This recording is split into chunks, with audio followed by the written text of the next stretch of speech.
আরে আপনি নতুন কোনো কাজ শুরু করতে চলেছেন, ভরসা পাচ্ছেন না, আপনার জীবনে ভালো কিছু হচ্ছে দেখেও অনেক সময় ভয় পান, এই বুঝি আপনার সাথে খারাপ কিছু হতে পারে। অনেক সময় আমরা বলেও ফেলি আমার সুখ সহ্য হবে না, আর সেটি সঠিক হয়ে যায়। এই সব কিছুকে সাধারণভাবে একেবারেই নেবেন না। এই রকম নেগেটিভ চিন্তা কেন আসে, আর তখন আপনি কি করবেন?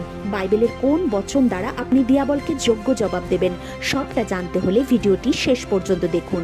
বাইবেল আমাদের বলে বাপ্তিস্মদাতা যোহনের মা ইলিসাবেত বন্ধ্যা ছিলেন এবং তার পিতা সখরীয় একজন যাজক ছিলেন।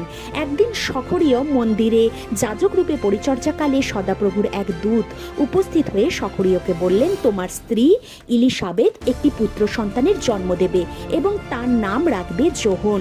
সে ঈশ্বরের দৃষ্টিতে মহান হবে। আরও যোহনের বিষয়ে বিস্তারিত জানানোর পর সখরীয় দূতকে প্রশ্ন করলেন, আমি কি করে সুনিশ্চিত হব, কারণ তাদের অনেক বয়স হয়েছিল।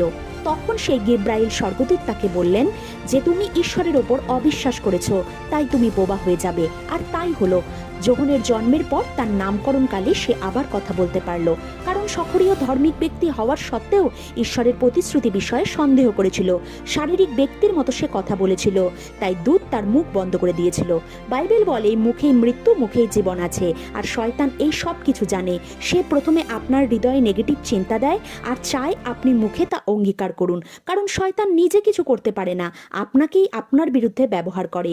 তাই সেই সময় মুখে কিছু বলবেন না, ঈশ্বরের প্রতিশ্রুতি যা আপনার জন্য রয়েছে স্মরণ করুন আর একটি বচন অঙ্গীকার করুন। জিরোমেও 29 অধ্যায়ের 11 পদ বলে, ঈশ্বর আমার জন্য যে পরিকল্পনা করেছেন তা মঙ্গলের, ক্ষতির নয়।